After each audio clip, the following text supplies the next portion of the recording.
Hello, South Florida. I'm Jordana Marie with SFSN TV. We're here tonight on Jungle Island for the University of Miami Hall of Fame induction ceremony. Here with tons of players, tons of coaches, family, and friends. So let's go see who we can find.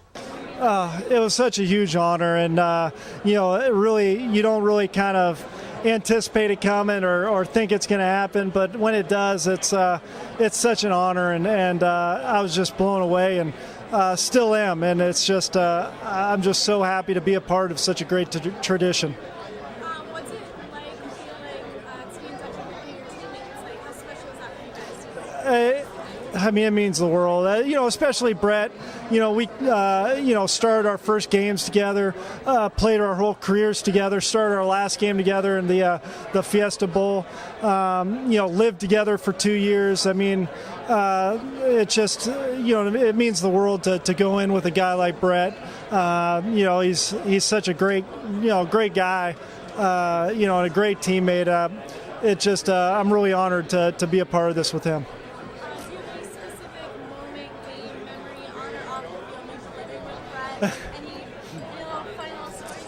Well, I think, it was always interesting to see the interaction between our pets, since he had a gigantic Rottweiler and I had this little cat, and they would wrestle with each other and stuff like that. But, we always had a good time, and,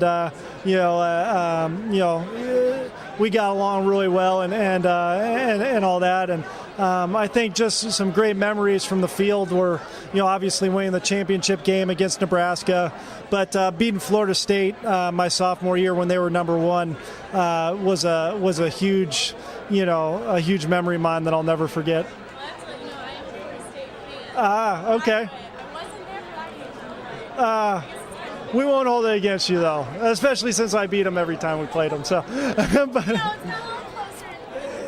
it has. But we still like to reminisce about our wins a lot more than our. Who was your favorite Right, it's really impossible just to pick one guy, just because how close these teams were, and I think that's why we were so good, because there wasn't a bunch of guys just hanging out on their own and all that stuff. I mean, we really did a lot with a big group of guys, and I think everybody got along so well, and I think that was a big part of why we had a special run. I think I really think that they're on the right path, and they're doing all the right things to be a successful, national championship contending team.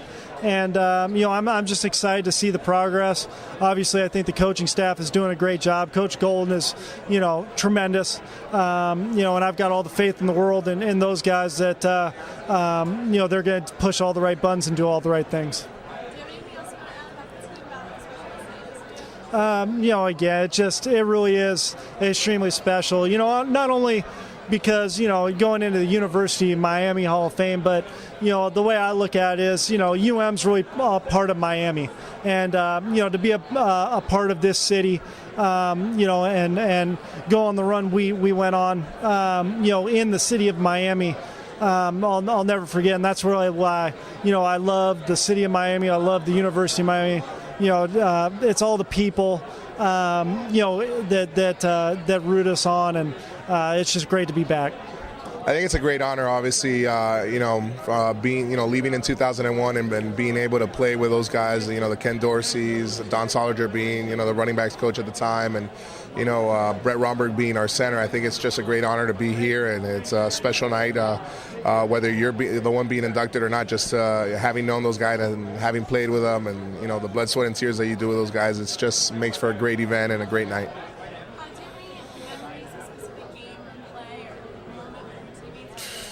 Oh my God, there's so many. I mean, we were really good when we were down here. There's so many to pick from, but one of the funniest ones was we're playing Florida State, and that's the famous, that's what made Dorsey kind of Dorsey when we finally beat Florida State. where Shockey ends up catching like an option, and he ends up standing up in the in the end zone with his hands up. Right before we run that play, I jumped off sides.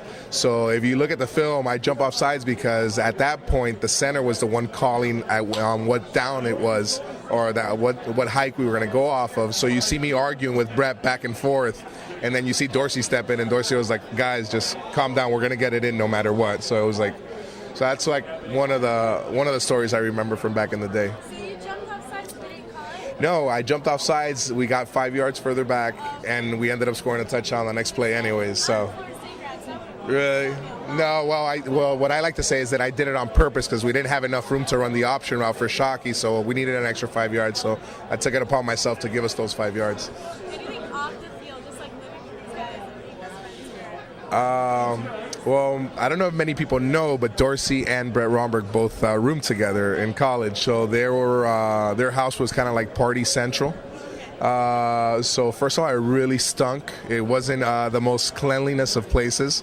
But there's so many, and they're not. None of them are really PG-13. So I'll just leave it at that. It was a fun house, and a lot of things went down there.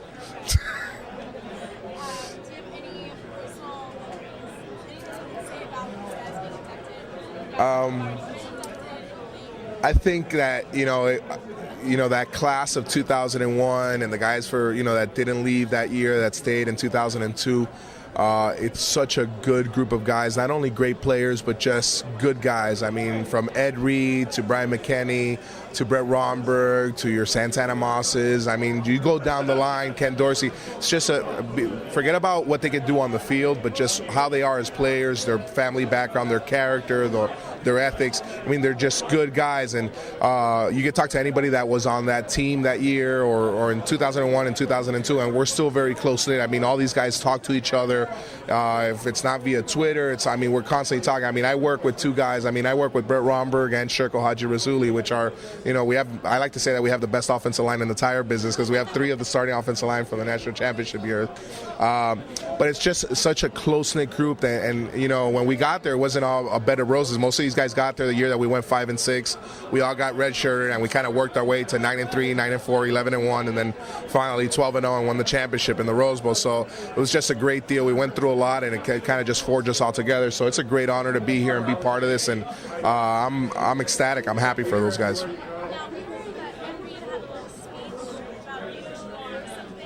Well, yeah, it was. I used to break down the team before we went into the locker room right before the game, and I had this thing that I kind of started my sophomore year where I would kind of break us down on the word dominate.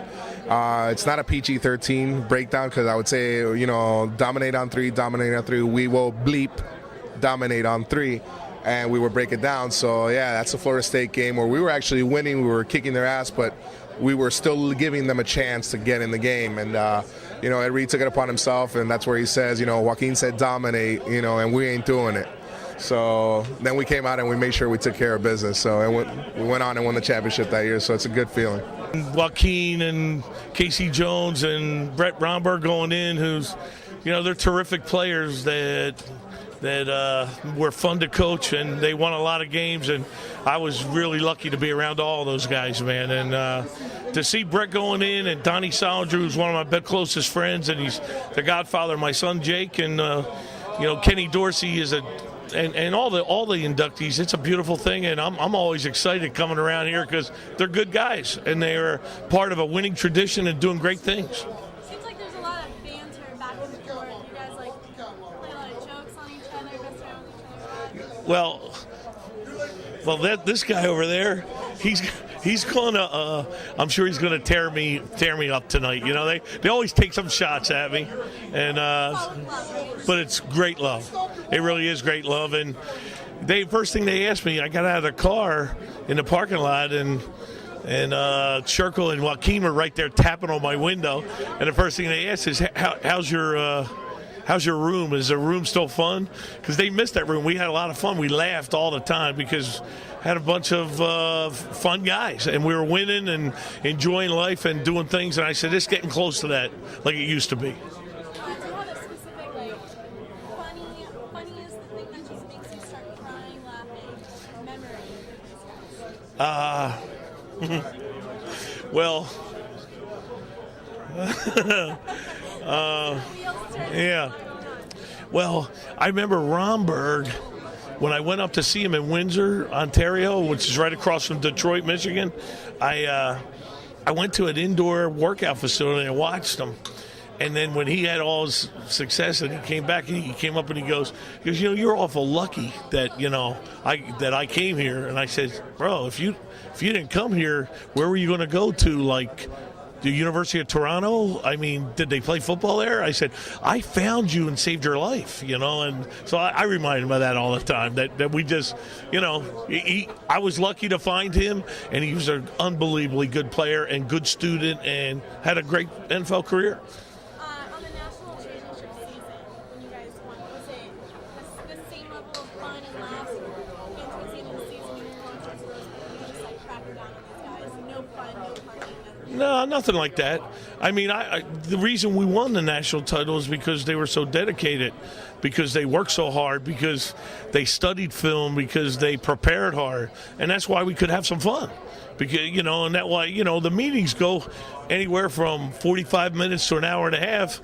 It's hard to keep their attention that long, so you got to have some fun along the way, and it makes for more fun when you win. But they know it's a grinder. Football is anything but hee ha ha all the time. So you try to have some fun while you're doing it. And along the way, these guys were good students. I never had a problem with any of these guys in the classroom, missing class or failing class or not going to class, and it was never anything like that. So I think that's a lot of the reason they were not only gifted, they were intelligent, and they pursued an education, and that's why they're going to be successful in other endeavors too. They're great kids, and they're so much fun. What do you think about this team today, this year, moving forward, how they've been developing from last season? I'm excited beyond belief about this team. I don't want to say anything. I just want to go play some games.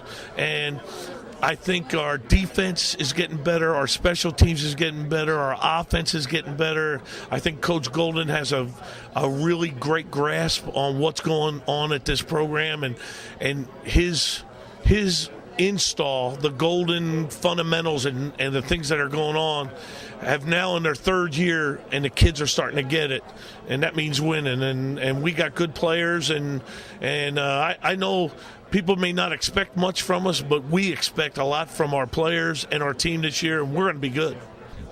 I mean, it's always a nice feeling to, see guys kind of go through their career and, finally be rewarded, and seen as such. And, to a certain extent, you kind of strive for that, to be honored and seen, because even after there's no more you, your accomplishments are always there. It seems like you guys are pretty close. Kinda, yeah. We're actually really close. I mean, just being a part of this group, and myself, being a president of Canes for Life and kind of being the guy that kind of oversees, all of our alumni, football alumni, I can't even tell you how great of a feeling it is just to have that network of guys. And it's not just, the guys that are here locally. I mean, we can go pretty much anywhere in the U.S., anywhere in the world, and find a cane there. And we're all supportive of each other. So I think that's just something you just can't get, everywhere. Do you have any funny memories just when you sort of double over laughing, like brag on these guys? Well, the current guys, not so much. The current guys were, a little bit younger than me, except for Coach Solidnger, who is what I title as the best coach I ever had. That guy is, not only just a great coach, but just a great person. And he's someone that can be, used as an example for, for fatherhood and for coaching alike.